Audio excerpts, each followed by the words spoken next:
जी Nepal HD television अब तपाईँ सँगसँगै।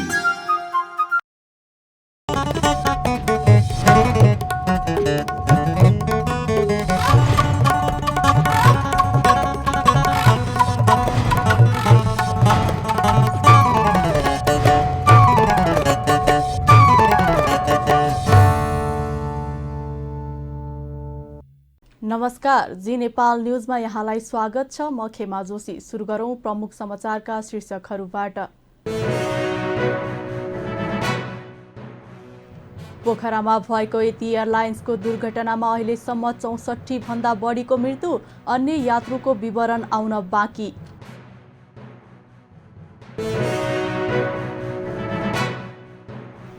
विमान दुर्घटनाप्रति प्रधानमन्त्री दाहालद्वारा दुःख व्यक्त, उद्धारमा जुट्न राज्य संयन्त्रलाई निर्देशन।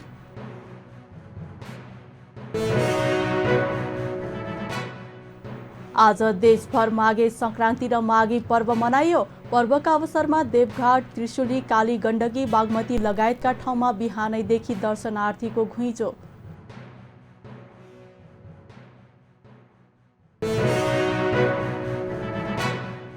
चीनमा पछिल्लो 1 महिनामा कोरोना संक्रमणका कारण 60,000 मानिसको मृत्यु हुनेहरू मध्ये 90% 65 वर्ष माथिका रहेको तथ्याङ्क सार्वजनिक।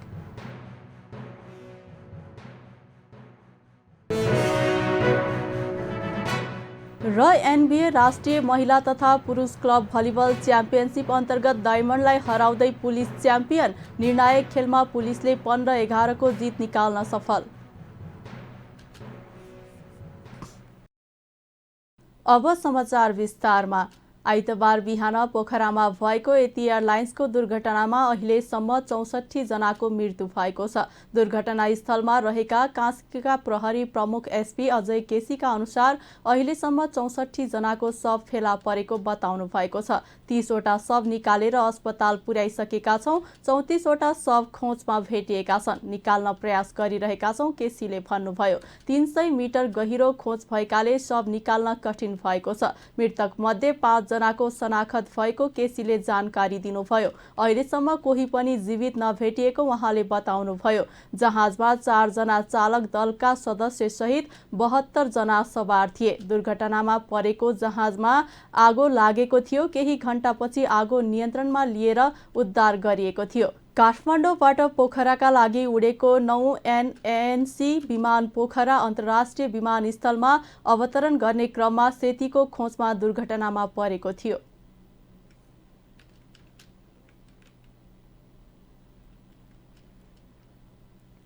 सरकारले पोखरामा भएको यति एयरको विमान दुर्घटनाको छानबिन तथा जाँच आयोग गठन गर्ने निर्णय गरेको छ। प्रधानमन्त्री निवास बालुवाटारमा आइतबार बसेको मन्त्री परिषदको आकस्मिक बैठकले पूर्व सचिव नागेन्द्र घिमिरेको संयोजकत्वमा 5 सदस्यीय आयोग गठन गर्ने निर्णय गरेको हो। आयोगका सदस्यहरूमा हवाई विज्ञ, नेपाली सेनाका अवकाश प्राप्त क्याप्टेन दीपक प्रकाश वास्तोला, अवकाश प्राप्त क्याप्टेन सुनिल थापा, जहाज मर्मत सम्भार विषयका इन्जिनियर एकराज जङ थापा रहनु भएको छ भने सदस्य सचिवमा संस्कृति, पर्यटन तथा नागरिक उड्डयन मन्त्रालय सह सचिव बुद्धि सागर लामिछाने रहनु भएको छ। आयोगलाई दुर्घटनाको कारण पहिचान गर्नुका साथै आगामी दिनमा अपनाउनु पर्ने विषयमा सुझाव सहितको प्रतिवेदन 45 दिनभित्र बुझाउन निर्देशन दिएको उपप्रधान एवं अर्थमन्त्री विष्णु पौडेलले जानकारी दिनुभयो। बैठकले आन्तरिक उडानका सबै विमानहरूको प्राविधिक परीक्षण गर्न सबै वायु सेवा कम्पनीहरूलाई निर्देशन दिएको छ भने आफन्तलाई एकिन जानकारी दिन कल सेन्टर स्थापना र आवश्यक सहजीकरणको व्यवस्था मिलाउने निर्णय भएको मन्त्री पौडेलले बताउनुभयो। त्यस्तै बैठकले दुर्घटनाको शोकमा सरकारले माघ 2 गते सार्वजनिक बिदा दिने निर्णय गरेको पौडेलले जानकारी दिनुभयो। ANC फ्लाइट नम्बर 691 ATR-72 जहाज काठमाडौँबाट पोखरा अन्तर्राष्ट्रिय विमानस्थलका लागि 10:32 बजे उडेको थियो। त्यो जहाज करिब 11 बजेको आसपासमा पोखरा विमानस्थलबाट करिब 2 किलोमिटरको नजिकमा सेती नदीको खोजमा दुर्घटनाग्रस्त हुन पुगेको छ। यस दुर्घटनामा चालक दलका 4 जना, क्याप्टन कमल केसी सहित चालक दलका 4 जना र स्वदेशी र विदेशी यात्रुहरू गरिकन 68 जना गरी जम्मा 72 जना रहनु भएको थियो। यो जहाज सेती नदीको खोजमा फसेर दुर्घटनाग्रस्त भएको छ र यस सन्दर्भमा घटनाको बारेमा प्रारम्भिक जानकारी हुनसाथ स्वयं सम्माननीय प्रधानमन्त्रीज्यू र सिङ्गो मन्त्री परिषद, राज्यका सम्बद्ध निकायहरू र सबै क्षेत्रबाट घटनाको बारेमा जानकारी लिने, उद्धारका कामहरूमा खट्ने त्यस खालको कामहरू भएको छ र भर्खरै मात्रै यो दुर्घटनालाई लिएर मन्त्री परिषदको आकस्मिक बैठक सम्पन्न भएको छ। मन्त्री परिषदको आकस्मिक बैठकले लिएका निर्णयहरू म यहाँलाई जानकारी गराउन चाहन्छु। मन्त्री परिषदको यो बैठकले यो घटनाका प्रति गहिरो दुःख व्यक्त गरेको छ। दिवंगतहरूप्रति हार्दिक श्रद्धाञ्जली व्यक्त गरेको छ र निधन भएका व्यक्तिहरूको परिवारप्रति गहिरो समवेदना व्यक्त गरेको छ र भोलि एक दिन यो शोकपूर्ण घटनाका सन्दर्भमा भोलि माघ 2 गते शोक मनाउने र एक दिन सार्वजनिक विदा गर्ने निर्णय गरेको छ। यसैगरी घटनाका बारेमा जानकारी लिन चाहने परिवार, आफन्त र अरू अन्य सरकारवालाहरूका लागि सम्पर्क गर्न, विश्वसनीय सूचनाको प्रबन्ध गर्नका लागि त्रिभुवन विमानस्थलमा कल सेन्टर स्थापना गर्ने निर्णय गरेको छ। त्यसैगरी पार्थिव शरीर बुझ्न र आफ्नो स्थानमा लान चाहनेहरूका लागि सहजीकरण गर्न आवश्यक प्रबन्ध मिलाउने निर्णय गरेको छ र दुर्घटनाको कारण पहिचान गर्न र आगामी दिनमा यस्ता दुर्घटनाहरू दोहोरिन नदिनका लागि अपनाउनु पर्ने सुझावसहितको प्रतिवेदन दिन गैर सैनिक हवाई उडान दुर्घटना जाँच नियावली 2071 बमोजिम दुर्घटना जाँच आयोग गठन गर्ने निर्णय गरेको छ। यो जाँच आयोगमा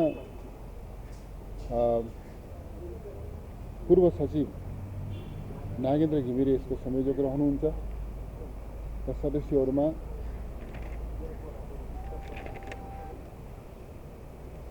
दीपक प्रसाद वास्तोला, हवाई विज्ञ, उहाँ अवकाश प्राप्त उपरथी नेपाली सेनाको अवकाश प्राप्त उपरथी हुनुहुन्छ। त्यस्तै गरी हवाई विज्ञ सुनिल थापा, उहाँ अवकाश प्राप्त क्याप्टन हुनुहुन्छ। त्यस्तै गरी एकराजन थापा, उहाँ चाहिँ हवाई मेन्टेनेन्स क्षेत्रको इन्जिनियर हुनुहुन्छ र यो दुर्घटना जाँच आयोगको सदस्य सचिवमा संस्कृति, पर्यटन तथा नागरिक उड्डयन मन्त्रालयका सहसचिव बुद्धिसागर लामिछाने यसको सदस्य सचिव रहनुहुनेछ। यसरी 5 सदस्यीय दुर्घटना जाँच आयोगको गठन गरिएको छ र यो जाँच आयोगलाई 45 दिनको समयावधि निर्धारण गरिएको छ र यो आयोगले यो दुर्घटनाको कारण पहिचान गर्नुका साथै आगामी दिनमा त्यस्तो दुर्घटना हुन नदिनका लागि अपनाउनु पर्ने वा गर्नुपर्ने कार्यका लागि सुझावसहितको प्रतिवेदन यसले प्रस्तुत गर्नेछ र प्रतिवेदन प्राप्त भए लगत्तै त्यो प्रतिवेदन कार्यान्वयनका निमित्त सरकारले, राज्यले आवश्यक निर्णयहरू लिनेछ। त्यस्तै गरी मन्त्री परिषदको अर्को निर्णय के छ भन्दाखेरि आगामी दिनमा हवाई दुर्घटना हुन नदिन, खास गरी आन्तरिक उडानतर्फ हवाई दुर्घटना हुन नदिन सबैजसो वायु सेवा कम्पनीहरूले आन्तरिक उडानमा रहेका आफ्ना विमानहरूको अनिवार्य प्राविधिक परीक्षण गर्ने व्यवस्था गर्नका लागि निर्देशन दिने निर्णय गरेको छ र यसको अनुगमन चाहिँ नागरिक उड्डयन प्राधिकरणले गर्नेछ र यो हवाई आन्तरिक उडानमा रहेका विमानहरूको प्राविधिक पक्षको परीक्षण अनिवार्य गर्ने व्यवस्थाले हवाई दुर्घटना हुन नदिनेका निम्ति भूमिका खेल्नेछ भन्ने हाम्रो अपेक्षा रहेको छ। अहिले चाहिँ यो घटना घटिसकेपछि यसका बारेमा जानकारी लिने, तत्काल उद्धारका लागि आवश्यक निर्देशन दिने, राज्यका सम्बद्ध निकायहरूलाई परिचालित गर्ने लगायतका कामहरूमा स्वयं प्रधानज्यू र राज्यका सम्बद्ध निकायहरूको प्रधानज्यूको नेतृत्व र निर्देशन रहेको छ। मन्त्री परिषदले घटनाप्रति गहिरो दुःख व्यक्त गरेको र दिवंगतहरूप्रति श्रद्धाञ्जली र निधन भएका व्यक्तिको परिवारप्रति गहिरो संवेदना व्यक्त गरेको छ।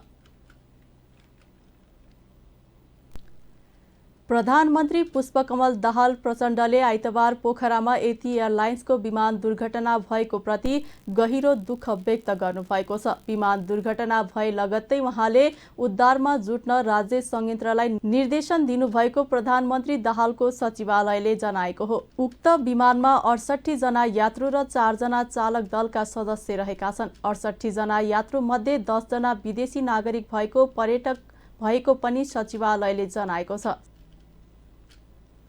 प्रधानमन्त्री पुष्पकमल दाहाल प्रचण्डले आफ्नो कार्यकालमा नयाँ कामको सुरुवात गर्ने बताउनु भएको छ। 8औं राष्ट्रिय योग दिवसका अवसरमा आइतबार शिक्षा, विज्ञान तथा प्रविधि मन्त्रालयले भक्तपुरमा आयोजना गरेको कार्यक्रममा प्रधानमन्त्री प्रचण्डले जनता र राष्ट्रको पक्षमा केही नयाँ कामको सुरुवात गर्ने अठोटका साथ प्रधानमन्त्रीको शपथ लिएको पनि बताउनुभयो। उहाँले भौतिक रूपमा मात्रै नभई मानिसलाई मानसिक रूपले पनि तन्दुरुस्त बनाउन विद्यालय तहमा नै योग शिक्षाको अध्ययन गराउनु पर्ने आवश्यकता रहेको औल्याउनुभयो। विद्यालय स्तरबाट नै योग शिक्षा अगाडि बढाउने र विश्वविद्यालयसम्म लग्यो भने मात्रै हाम्रो भानुजीले भने जस्तो संसारभरि योग प्रशिक्षकहरू हामीले दिन सक्छौं र नेपाललाई नयाँ पहिचान दिन सक्छौं। र मैले अहिले तपाईहरुले थाहा पाउनु भएको छ, प्रधानमन्त्रीको रूपमा यो कार्यकालमा जनता र राष्ट्रको पक्षमा राम्रा केही नयाँ काम सुरुवात गर्ने अठोट सहित मैले शपथ ग्रहण गरेको छु र योगको बारेमा, यसको आवश्यकताको बारेमा नेपाल सरकारको तर्फबाट जनस्तरमा पुर्याउनको लागि शिक्षामा यसलाई अझ संस्थागत रूपले व्यवस्थापन गर्ने मेरो कोशिश रहने विश्वास तपाईहरु सबैलाई दिलाउन चाहन्छु। हाम्रो पहिचान, हाम्रो संस्कृति, हाम्रो परम्परा, यसको जगेर्ना गर्ने र स्वस्थ जीवनको चाहना राख्ने हामी सबैले योग शिक्षा र साधनालाई त्यत्तिकै महत्त्व दिन जरुरी छ। आजको भौतिक रूपले विकसित समाजमा खानपान, रहनसहन, उठबस सबै चीजहरू मानिसहरूको अर्ग्यानिक सभ्यता भनौं न, प्राङ्गणिक सभ्यता भन्दा बाहिर गएका छन् र विभिन्न खालका रोग व्याधिहरूले मानव जातिमाथि आक्रमण गरेकै छ। त्यसलाई रोक्ने एउटा सर्वोत्तम उपाय भित्र योग साधना, ध्यानको साधना र चिन्तन र आध्यात्मिकताको विकास महत्त्वपूर्ण पक्ष हो। कार्यक्रममा प्रधानमन्त्री प्रचण्डले योग सम्बन्धी पुस्तक विमोचन गर्नुभएको थियो भने पतञ्जलि योग समिति नेपालले स्थापना गरेको नारायणी शङ्कर मानन्दर पतञ्जलि राष्ट्रिय योग पुरस्कारबाट प्राध्यापक डाक्टर हरिप्रसाद पोखरेल जीवन विज्ञान ब्रह्मकुमारी मोहन देवीलाई सम्मान गर्नुभयो।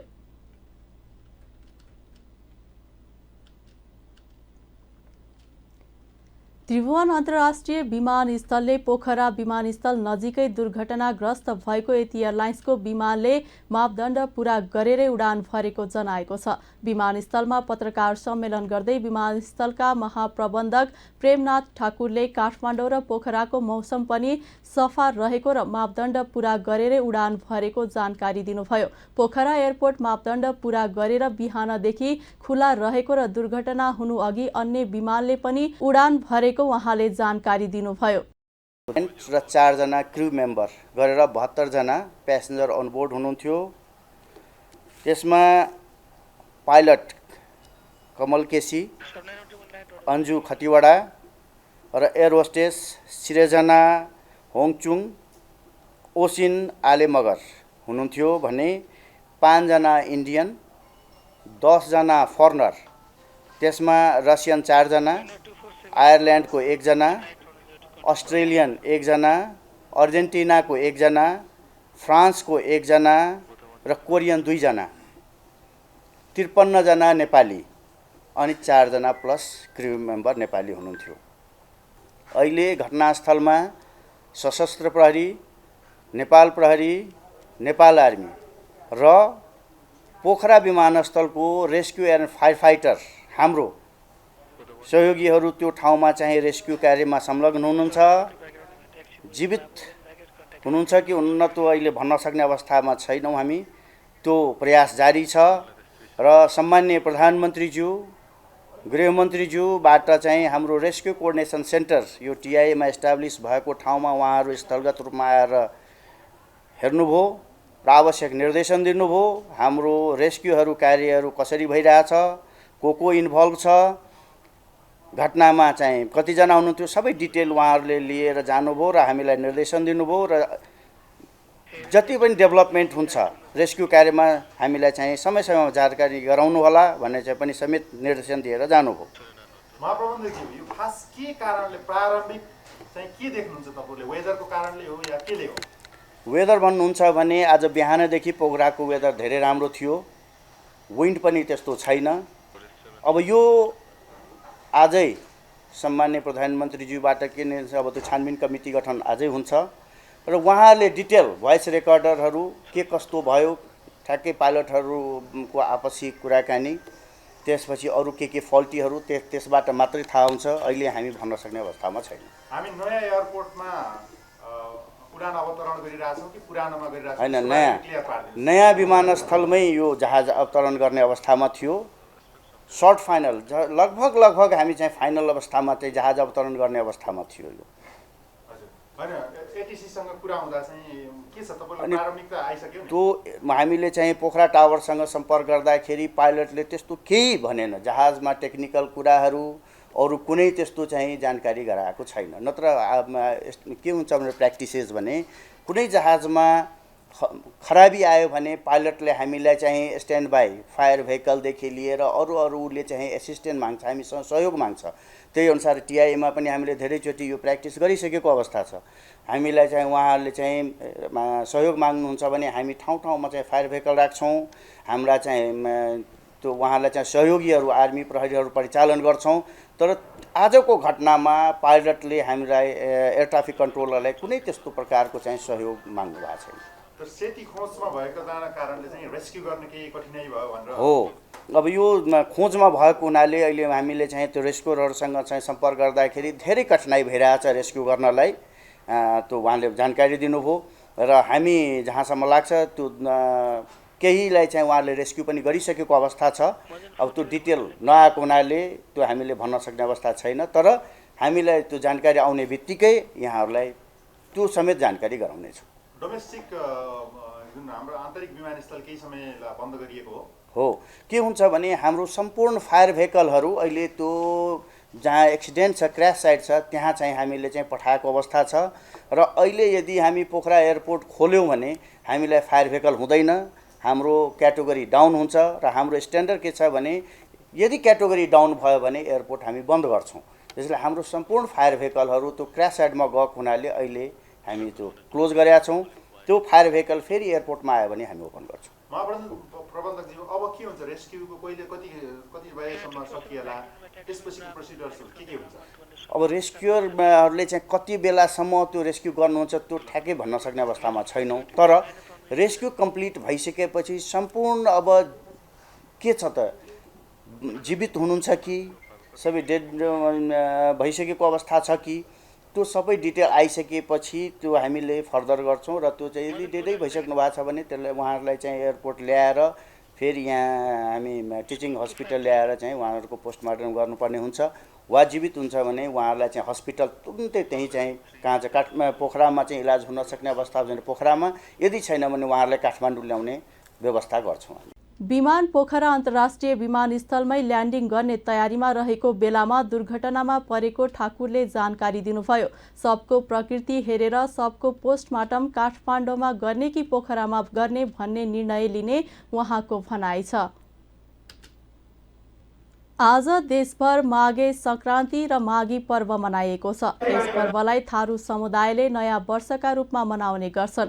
मगर समुदायले पनि यसलाई आफ्नो मुख्य चाडको रूपमा धुमधामका साथ मनाउँछन्। हिमाल, पहाड र तराईमा बसोबास गर्ने क्षेत्री, बाहुन, राई, मगर, लिम्बू, नेवार, गुरुङ लगायतका जात जातिले यस पर्वलाई आफ्ना परम्परा, भिन्न भिन्न विशेषता र प्रकृतिले मनाउने गरेका छन्। माघे संक्रान्ति र माघी पर्वका अवसरमा काठमाडौँको टुडी खेल र खुल्ला मञ्चमा विविध सांस्कृतिक कार्यक्रमको आयोजना गरिएको छ। सूर्य धनु राशिबाट मकर राशिमा प्रवेश गर्ने संक्रान्ति भएकाले माघ 1 गतेलाई मकर संक्रान्ति पनि भनिन्छ। माघ 1 गतेदेखि उत्तरायण सुरु हुने भएकाले दिनभन्दा रात छोटा हुँदै जान्छन्। आजको दिन देवघाट, त्रिशुली, कालीगण्डकी, बागमती, इन्द्रावती, त्रिवेणी, रिडी लगायतका ठाउँमा मेला लाग्छ। भक्तपुरमा सम्यक महादान पर्व आइतबार भव्य रूपले मनाइएको छ। तिल संक्रान्ति, माघे संक्रान्तिको अवसरमा हरेक वर्ष मनाइने यो पर्व बौद्ध धर्मावलम्बीहरूले ऐतिहासिक एवं सांस्कृतिक रूपले मनाउने मौलिक पर्व हो। भक्तपुरका विभिन्न स्थानमा रहेका 5 दीपङ्करहरू र बिहारका गुरुहरूलाई आफ्ना मनोकांक्षा पूरा हुने अपेक्षा सहित सर्वसाधारणले गरिने दान नै सम्यक दान पर्व हो। सम्यक दान पर्वमा भूमिबाट उब्जाउ हुने अन्न, धान, चामल, गेडागुडीहरूका साथै फलफूल र मिठाई दान गरिन्छ। भक्तपुरमा सम्यक भोजन दान पर्व नेपाल सम्वत 787 सालमा भक्तपुर चतुब्रह्म महाविहारका वर्जाचार्य जय रत्नले स्थापना गर्नुभएको इतिहासमा उल्लेख छ। माघी पर्व भनेपछि विशेष गरी थारू बाहुल्यता भएका क्षेत्रहरूमा निकै रौनक छाएको हुन्छ। जिल्लामा पनि माघीको अवसरमा विभिन्न स्थानीय तहले थारूहरूको कला संस्कृति संरक्षण गर्नको लागि महोत्सव लगाएका छन्, जहाँ सयौंको संख्यामा उपस्थित भएर आफ्नो कला संस्कृति प्रस्तुत गरेका छन् भने थारूहरूको बस्तीमा पनि निकै रौनक छाएको छ। एक रिपोर्ट।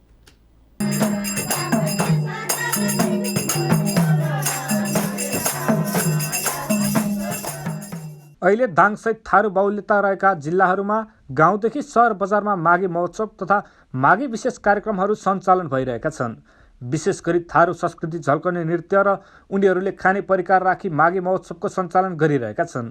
माघीको विशेष परिकारका लागि ढिक्री बनाउन, दुना टपरी गाँस्ने लगायतका घरकै कामकाज गर्न उनीहरूलाई भ्याइ नभई छ। आज माघ 1 गतेका दिन नजिकैको जलाशय, नदी, पोखरी, तलाउ लगायतका स्थानमा गएर नुहाउने र मतहवाको हातबाट चामलको सेतो टिका ग्रहण गरेर दिदीबहिनीहरूका लागि निस्राउ चामल, नुन, मास छुट्याउँछन्। यसरी छुट्याइएको निस्राउ दिदीबहिनीहरूलाई आफ्नो दक्षता अनुसार दान दक्षिणा दिने चलन रहेको छ। थारू समुदायले माघीलाई पर्वकै रूपमा मात्रै होइन, माघ 1 गतेलाई नयाँ वर्षका रूपमा पनि मनाउने गर्दछन्। साथै माघमा छोराछोरीको बिहे, दाजुभाइ छुट्टिने, नयाँ घर बनाउने, गाउँको अगुवा, मतहवा, बरघर चुन्ने काम पनि थारू समुदायले माघीकै अवसरमा गर्छन्। थारू समुदायको आफ्नै मौलिक वेशभूषा, भाषा, कला र संस्कृति छ, तर पछिल्लो समय यो मौलिकपनमा ह्रास हुँदै गएको छ। संस्कार चाहिँ हराउन जानु त हामी दुःखी छौँ। पुरा नपर्ने संस्कार राम्रो संस्कार हो हाम्रो। माघी भएपछि पुरा वर्षभरि समस्या गरेर यो वर्ष हाम्रो गाउँमा के गर्ने? खुला पानी, पँध्याराहरू, गाउँ टोल हुन्छ, समाज हुन्छ, हरेक हुन्छ। जस्तो हाम्रो भैया थान मान्ने कुराहरू पनि यो गर्ने, यो तामी यो गर्ने। जस्तो म सख्या महुटा गीत गाउने, जस्तो दसैँमा दसैँ गीत भन्ने हुन्थ्यो। त्यो के अरे छोरी बहिनीहरूले नाच्ने चलन थियो र किनभने बर्खा खेतीपाती सकिएपछि एउटा जस्तो जन्माष्टमी आउँछ त्यसले महिलाहरूले पनि छुट्टै किसिमको कृष्ण चरित्र र के अरे महादेव पार्वती चरित्र त्यो गाउँथ्यो। हाम्रो यो परम्परादेखि आइरहेको रीतिरिवाजलाई हाम्रो यो आजकलको के अरे हाम्रो देखुन साना बच्चाहरू सब यसलाई बिर्सिँदै जान्ला सर। त्यही हुनाले हामीले यो कार्यक्रम यसलाई जोगाउँ, जसरी भए पनि यसलाई जोगाउन गर्नुपर्छ। पश्चिम नेपालको दाङ, बाँके, बर्दिया, कैलाली र कञ्चनपुरमा थारू समुदायको बाक्लो बस्ती रहेको छ। पुस्तान्तरण अभावका कारण थारू पहिचान समेत हराउँदै गइरहेको थारू अगुवाहरू बताउँछन्। पहिलेको जमानामा पुरा मटौको हातको कुरा थियो होइन। मटौहरूले बोलाएपछि मटौहरूले मागी देवानी बोलाएर कसको अब बसाइ सर्ने छ कि घर छुट्टिने छ कि बिहा गर्ने छ कि भन्ने गाउँको सल्लाह हुन्थ्यो। तर अहिलेको किन भनेपछि अब यस्तै जोस परिवर्तन भयो। अब देगबाट नाच्न लाए थारू जातिमा, त्यही भएर संस्कृति अलिकति लोप त भएकै हो। तर फेरि पनि अलिअलि सुरुवात त हुन्छ। तर त्यस्तो अघि जस्तो जस्तो जुन हाम्रो थारू जातिको संस्कृति कलाहरू थियो त्यो अलिक हट्दै गइरहेको छ। दाङका विभिन्न स्थानमा माघे महोत्सव कार्यक्रमको आयोजना गरिएको थियो। पछिल्लो समय हराउँदै गएको आफ्नो कला संस्कृति जगेर्ना गर्नका लागि माघे महोत्सवको आयोजना गरिएको तुलसीपुर उपमहानगरपालिका वडा नम्बर 12 का वडाध्यक्ष खुसीराम चौधरीले बताउनुभयो। संस्कार संस्कृति या कला संस्कृतिको जगेर्ना गर्नु, कला संस्कृतिको संरक्षण गर्नु, जोगाउनु भन्ने कुरा पनि विकास हो भन्ने सोचेर हामी अगाडि के अरे बढ्न खोजेका छौँ। हामी संस्कृति जगेर्ना गर्नको लागि, यसको संरक्षण गर्नको लागि हामी लागि परिरहेका छौँ। माघीको आफ्नै खालको महत्त्व छ, माघीको आफ्नै खालको अर्थ छ है। यो सबै विषयलाई जगेर्ना गर्नको लागि हामी आज यो माघी विशेष कार्यक्रमको आयोजना गरेका छौँ। माघी पर्वको अवसरमा लुम्बिनी प्रदेशका सांसद तथा पूर्व मन्त्री दिल्ली बहादुर चौधरीले थारू जातिको मौलिक कला संस्कृति जगेर्ना गर्नुका साथै थारू जातिले बनाएको जाँड रक्सी अदनीको झोल बेच्न पाउनुपर्ने बताउनुहुन्छ। विदेशी ब्रान्डको ब्ल्याक लेबल र रेड लेबल भन्दा थारू समुदायले बनाउने अदनीको झोल, जाँड, दारू कयौं गुणा गुणस्तरीय हुने भएकाले यसलाई थारू समुदायले बेचेर आम्दानी गर्न सक्ने उहाँको दाबी छ। दाङ लगायत बाँके, बर्दिया, कैलाली, कञ्चनपुर र चितवनमा थारू बाहुल्यता रहेका कारण माघी पर्वलाई विशेष हर्षोल्लासका साथ पर्वको रूपमा मनाउने चलन रहेको छ। पुराना परम्परा र संस्कृतिलाई जोगाउन पछिल्लो पुस्ताले पनि माघी पर्वको महत्त्व बुझ्न जरुरी देखिन्छ।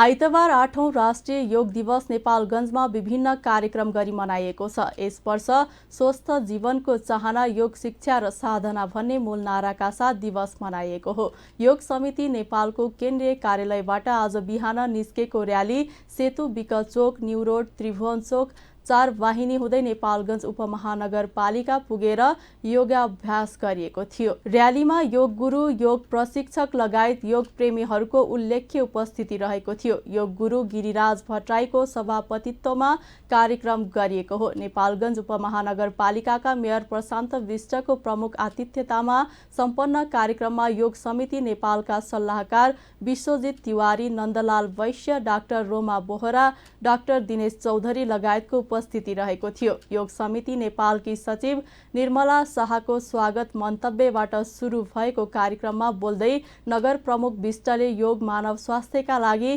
शारीरिक, मानसिक र आध्यात्मिक स्वास्थ्यलाई सुदृढ गर्ने अभ्यास भएको हुँदा सबैले योग गर्ने जरुरी रहेको बताउनुभयो। उहाँले केही वर्षपछि नेपालगञ्ज नगरलाई योगमय बनाउने प्रतिबद्धता व्यक्त गर्नुभयो।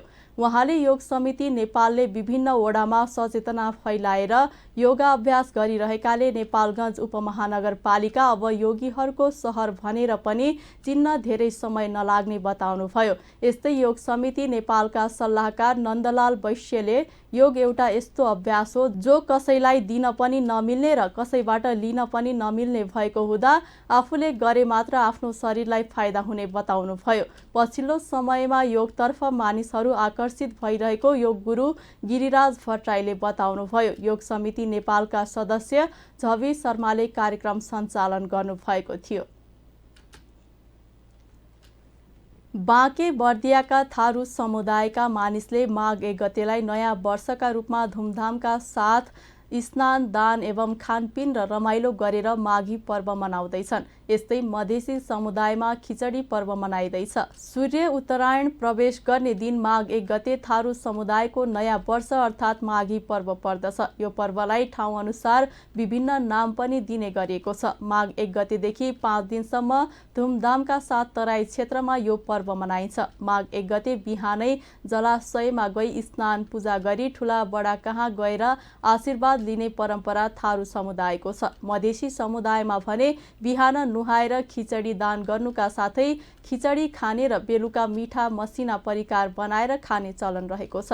आजका दिन मधेसी समुदायका दिदी बहिनीहरू आफ्नो माइती जाने चलन रहेको छ। थारू समुदायमा बेलुका घरमा ठुला मुढा बालेर धुनी जगाउँछन्। धुनीको चारैतिर घर परिवार र पाहुना बसेर खानपिन गर्छन्। यस दिनदेखि 5 दिनसम्म उनीहरूले आफू स्वतन्त्र भएको अनुभव गर्छन्। यस अवसरमा सक्नेहरू चारधाम जाने र नसक्नेहरूले नजिकको तीर्थमा गई गक्ष्य अनुसार दिन दुखीलाई दान गर्ने चलन छ।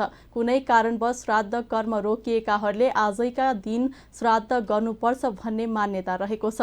तिलले स्नान गर्नु, तिलको तेल घस्नु, पितृलाई तिलयुक्त जल दिनु, तिल हवन गर्नु, तिल दान गर्नु र तिल खानु गरी जम्मा 6 प्रकारले तिलको प्रयोग यस दिन जसले गर्छ त्यो असफल हुँदैन भन्ने विश्वास थारू समुदायमा छ। तिलको तेल घस्नाले शरीरको तापक्रम बढ्न गई जाडो कम हुन्छ भन्ने वैज्ञानिक मत छ। अब अर्थ समाचार। नेपाली बजारमा सुनको मूल्य उकालो लाग्ने क्रम जारी रहेको छ। सुनको भाउ उकालो लागिरहँदा पछिल्लो 9 महिना यताकै उच्च बिन्दुमा पुगेको छ। यसअघि 2078 फागुन 25 गते सुनको मूल्यले ऐतिहासिक रेकर्ड बनाएको थियो। उक्त समयमा सुन प्रति तोला 1,05,500 रुपैयाँ पुगेको थियो। आज सुन प्रति तोला 1,05,000 रुपैयाँ पुगेको छ। यो मूल्य पछिल्लो रेकर्ड भन्दा 500 रुपैयाँले मात्र कम हो। अघिल्लो कारोबार दिन अर्थात् शुक्रबार तोलामा 500 रुपैयाँ बढेको सुनको मूल्य आज प्रति तोला 1100 रुपैयाँ बढेको हो। नेपाल सुन चाँदी व्यवसायी महासंघका अनुसार आज छापावल सुन प्रति तोला 1,05,000 रुपैयाँ र तेजाबी सुन प्रति तोला 1,04,500 रुपैयाँमा कारोबार भइरहेको छ। शुक्रबार छापावल सुन प्रति तोला 1,03,900 रुपैयाँ र तेजाबी सुन प्रति तोला 1,03,400 रुपैयाँमा कारोबार भएको थियो। त्यसैगरी आइतबार चाँदीको मूल्य पनि बढेको छ। आज चाँदी प्रति तोला 1,390 रुपैयाँमा कारोबार भइरहेको छ। शुक्रबार चाँदी प्रति तोला 1,365 रुपैयाँमा कारोबार भएको थियो। शुक्रबारको तुलनामा आज चाँदी प्रति तोला 25 रुपैयाँ बढेको हो। आज अन्तर्राष्ट्रिय बजारमा भने सुन प्रति औंस 1920 अमेरिकी डलरमा कारोबार भइरहेको छ। अन्तर्राष्ट्रिय बजारमा नै सुनको मूल्य बढेकाले त्यसको प्रभाव नेपाली बजारमा परेको हो। अब अन्तर्राष्ट्रिय समाचार। चीनमा पछिल्लो 1 महिनामा कोरोना संक्रमणका कारण 60,000 मानिसको मृत्यु भएको एक तथ्याङ्क सार्वजनिक भएको छ। शून्य कोभिड-19 को नीति त्यागेपछि संक्रमणको चपेटामा परेको चीनमा गत डिसेम्बर 8 देखि जनवरी 12 को अवधिमा 59,938 जनाको मृत्यु भएको जानकारी त्यहाँको राष्ट्रिय स्वास्थ्य आयोगको चिकित्सा मामिला प्रमुख चियाओ याहुईले शनिबार पत्रकार सम्मेलन गर्दै उक्त जानकारी दिएका हुन्। त्यसमध्ये 5,500 को कोरोना संक्रमणपछि श्वास प्रश्वास समस्याले मृत्यु भएको छ। अरू पहिलादेखि नै जटिल रोगको सामना गरिरहेकाहरू रहेको जियाओको भनाइ थियो। कोरोनाको पहिलो पहिचान भएको मुलुक चीनमा यसअघिसम्म मात्रै 5,000 जना मानिसको मृत्यु भएको दावी गरिएको थियो। पछिल्लो समय विश्व स्वास्थ्य संगठन लगायतले चीनले कोरोनासँग सम्बन्धित तथ्याङ्कहरू लुकाएको आरोप लगाएपछि चीनले पछिल्लो तथ्याङ्क सार्वजनिक गरेको हो। पत्रकार सम्मेलनमा चियाओले गत डिसेम्बर 23 मा 28 लाख बढी अस्पताल पुगेकोमा अहिले उक्त संख्या घटेर करिब 5 लाखमा झरेको भन्दै संक्रमण घट्दो क्रममा रहेको बताएका छन्। मृत्यु हुनेहरू मध्ये 90% 65 वर्ष माथिका मानिसहरू रहेको जनाइएको छ।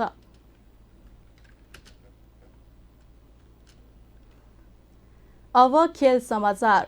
विभागीय टोली नेपाल पुलिसले 7औं संस्करणको NBA राष्ट्रिय महिला तथा पुरुष क्लब भलिबल च्याम्पियनसिप अन्तर्गत महिलातर्फ उपाधि जितेको छ। त्रिपुरेश्वर स्थित राखेपको कवर्ड हलमा आइतबार न्यू डायमन्ड एकाडेमीलाई पुलिस क्लबले 3-2 को प्रतिस्पर्धात्मक सेटमा हराएर च्याम्पियन भएको हो। पहिलो सेट 25-22 ले गुमाएको पुलिसले दोस्रो सेट 25-17 ले जितेको थियो। डायमन्डले तेस्रो सेट 27-25 ले जितेकोमा चौथो सेट पुलिसले 25-19 ले जितेको थियो। निर्णायक तथा पाँचौं सेटमा पुलिसले 15-11 को जित निकाल्न सफल भयो। महिलातर्फको फाइनलमा विजेता बनेको पुलिसले 4 लाख नगद पुरस्कार पाएको छ। उपविजेता सीमित डायमन्डले भने 2 लाख पाएको छ। तेस्रो भएको एपीएफले 1 लाख रुपैयाँ हात पारेको छ। पुरुषतर्फको फाइनलमा त्रिभुवन आर्मी क्लब र हेल्प नेपाल बीच प्रतिस्पर्धा हुनेछ।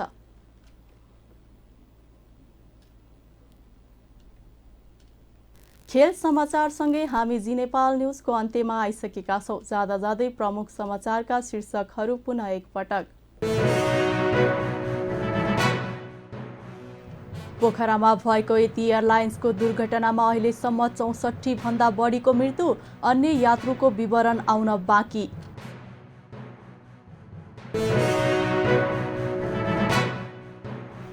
विमान दुर्घटनाप्रति प्रधानमन्त्री दाहालद्वारा दुःख व्यक्त, उद्धारमा जुट्न राज्य संयन्त्रलाई निर्देशन।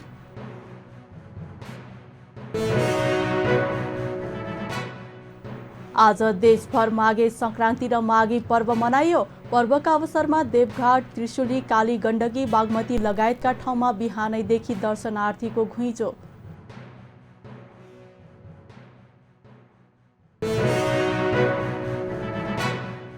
चीनमा पछिल्लो 1 महिनामा कोरोना संक्रमणका कारण 60,000 मानिसको मृत्यु हुनेहरू मध्ये 90% 65 वर्ष माथिका रहेको तथ्याङ्क सार्वजनिक।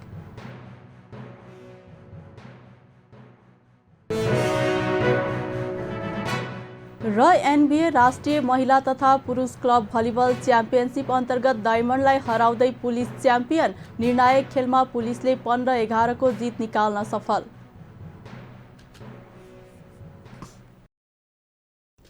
प्रमुख समाचारका शीर्षकसँगै अहिलेका लागि जी नेपाल न्युज सकियो। ताजा समाचार र मनोरञ्जनका लागि जी नेपाल 4K टेलिभिजन हेर्दै गर्नुहोला। नमस्कार।